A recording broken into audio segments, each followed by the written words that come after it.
नमस्कार, भिवानी हलचल में आपका स्वागत है। 3 मई विश्व पत्रकारिता दिवस के मौके पर भिवानी में एक संगोष्ठी का आयोजन किया गया। भिवानी के मीडिया सेंटर में सीजीएम कपिल राठी मुख्य अतिथि के तौर पर पहुंचे।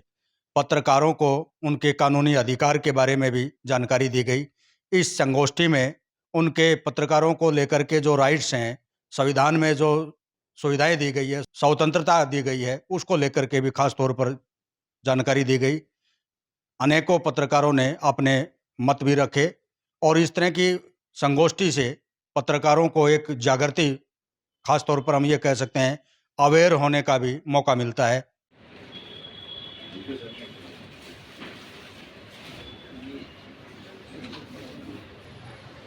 आदरणीय सीजीएम डीएलएससी के सचिव कपिल राठी जी और मीडिया के सभी साथियों, विश्व प्रेस स्वतंत्रता दिवस है। उन्होंने यहाँ पर एक छोटा सा सेमिनार का कार्यक्रम रखा है, जिसमें जो पत्रकारों के जो कानूनी राइट हैं उनके बारे में आपको बताया जाएगा। पत्रकारों के अधिकारों को सुरक्षित रखने के लिए, क्योंकि पत्रकारिता जो है जोखिम वाली प्रोफेशन है। मीडिया जो है वो निश्चित तौर पे चौथा स्तंभ है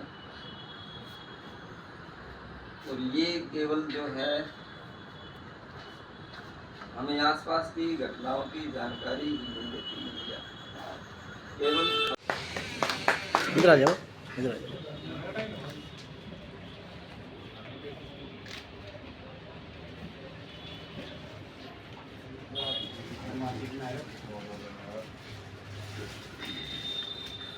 ना तो गवर्नमेंट से सेफ गार्ड है, ना समाज से सेफ गार्ड है, और ना ही सोशल सिक्योरिटी है जर्नलिस्ट के लिए।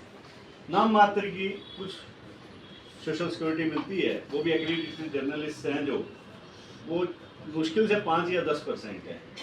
ऐसे में एक बहुत बड़े स्तर पर, क्योंकि अगर हम समाज को सही रिपोर्टिंग देना चाहते हैं हम लोग, और हमारे मीडिया के साथियों से ये एक्सपेक्टेशन है कि वो सही रिपोर्टिंग करेंगे, तो उनको भी सेफ गार्ड्स बहुत ज़रूरी हैं। जहाँ तक अब ऐसे में हमारे पास जुडिशरी की तरफ एक उम्मीद की किरण है कि हमारे सेफ गार्ड्स हमें कैसे मिलेंगे और गाइडेंस कैसे मिलेगी, क्योंकि लेखनी और जो डिजिटल मीडिया का काम है बहुत ज़्यादा टेक्निकल और बहुत ज़्यादा रिस्की भी है। कानूनी जानकारी भी बहुत ज़रूरी है लिखते और पढ़ते टाइम, क्योंकि हम लोग जो लिख रहे हैं एक एक शब्द का मीनिंग है, उसका समाज पे से एक असर होता है, और वो कानूनी रूप से ठीक है या नहीं है। सिर्फ ये नहीं कि भी फंसने के बाद लीगल जानकारी, फंसने से पहले लीगल जानकारी की जरूरत है, ताकि गलत काम या गलत ना चाहते हुए भी गलत ना लिखा जाए। कई बार आदमी ना चाहते हुए गलत लिख बैठता है, तो अगर उसके दिमाग में अगर लीगल जानकारी होगी तो वो ऐसा काम नहीं करेगा। कि हाई कोर्ट की तरफ से इस प्रकार से आज ये कार्यशाला का प्रोग्राम बना और राठी साहब ने इनिशिएटिव भी लिया यहाँ कि हमारे साथियों को जानकारी भी मिलेगी और वकील साहब भी आए हुए हैं, सबकी तरफ से जानकारी मिलेगी। तो मैं एक बार फिर यही बात मैं दोबारा से कहना चाह रहा था। आगे की कार्रवाई के लिए वकील साहब आपसे अनुरोध है कि आप साथियों को जानकारी दीजिए।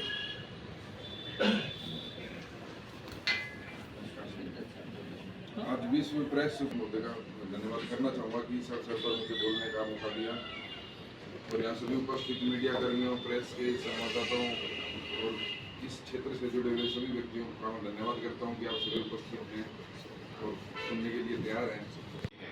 उसकी बहुत बहुत शुभकामनाएँ देता हूँ।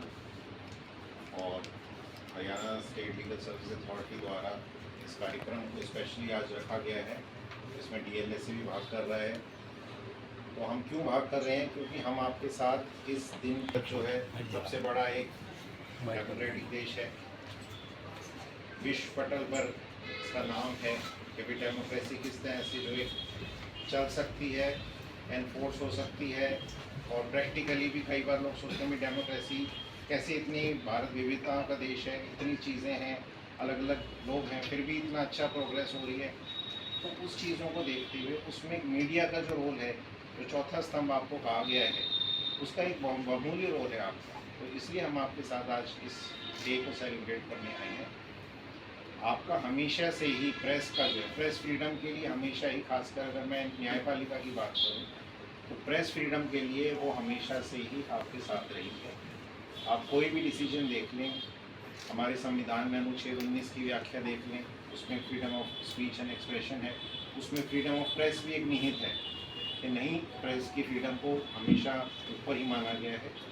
आप आदेश देख लें, हमारे ऑनरेबल सुप्रीम कोर्ट के भी श्रेया सिंघल वाला केस है, जिसमें जो है सेक्शन 66A को अनकॉन्स्टिट्यूशनल कह दिया गया था कि भाई कोई व्हाट्सएप मैसेजेस हैं, अगर कोई आदान प्रदान होता है तो उसको ये नहीं माना जाएगा भी अभिव्यक्ति की उसकी आज़ादी पर हनन हो गया है। तो वो डिसीजन देख लें। अभी आप ऑनरेबल सुप्रीम कोर्ट का डिसीजन है मीडिया का, जो केरला में मीडिया ग्रुप था, तो उन्होंने कहा नहीं, आप मीडिया को ऐसे बैन नहीं कर सकते, क्योंकि जो सिटीजन्स की राइट है, जो सच्चाई जानने की जो उनकी राइट है, उस पर हम हस्तक्षेप नहीं कर सकते। वर्ल्ड प्रेस डे पर Haryana state legal service authority द्वारा आयोजित और डिस्ट्रिक्ट लीगल सर्विस अथॉरिटी द्वारा भिवानी मीडिया सेंटर में आज एक प्रोग्राम रखा गया, जिसमें हमारा उद्देश्य ये था कि जो हमारे संपादक हैं अलग अलग समाचार पत्रों से, सभी का जो सराहनीय रोल रहा है इस प्रेस फ्रीडम में, उसको उल्लेख करा गया, उनको सराहा गया और उनको ये भी बताया गया कि उनके कानूनी प्रारूप क्या हैं, क्या उनकी राइट्स रहे हैं, क्या उनकी ड्यूटीज़ रही हैं। कॉन्स्टिट्यूशन में आर्टिकल 19 में freedom of speech and expression को एक मौलिक अधिकार दिया गया है, जिसमें फ्रीडम ऑफ प्रेस भी निहित है, और उन चीज़ों के बारे में उनको अवगत करा गया है। हमारा एक लोकतांत्रिक देश है जिसमें प्रेस को उसका एक अलग इम्पॉर्टेंट रोल रहा है, चौथे स्तंभ के तौर पे उसको माना गया है। उन्होंने हमेशा से भारत का जो रोल रहा है विश्व पटल पर, उसको अग्रणीय रखा है। समाचार पत्रों के माध्यम से भी जो हमारे संपादकगण हैं, उनको भी हमारा यही उल्लेख रहा है कि उनके रोल हमेशा से अच्छा रहा है, उसको इसी तरह से बेहतरी से करते रहें। District legal service authority Bhiwani में भी हमने उनका धन्यवाद करा है कि हमारे जो प्रचार प्रसार के जो कैंप्स रहे हैं, लीगल अवेयरनेस कैंप्स रहे हैं या नालसा के सर्विस कैंप्स रहे हैं, उनके प्रचार प्रसार में उनका एक बहुमूल्य रोल रहा है।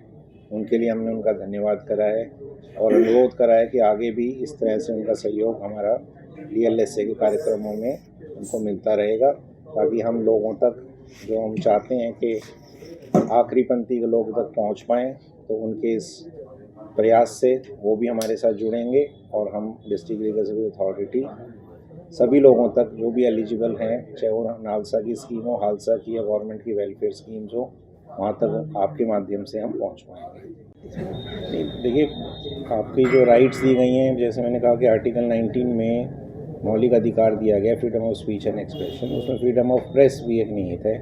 साथ साथ उसमें कुछ दायित्व ये दिए गए हैं कि जैसे कोई बच्चे या महिलाओं से संबंधित अपराध में जब वो रिपोर्टिंग करते हैं, तो खासकर ये ध्यान रखें कि उनकी आइडेंटिटी गोपनीय रखें, किसी भी तरह से वो जो है उल्लेख ना हो समाचार पत्रों में या कहीं और भी हैं।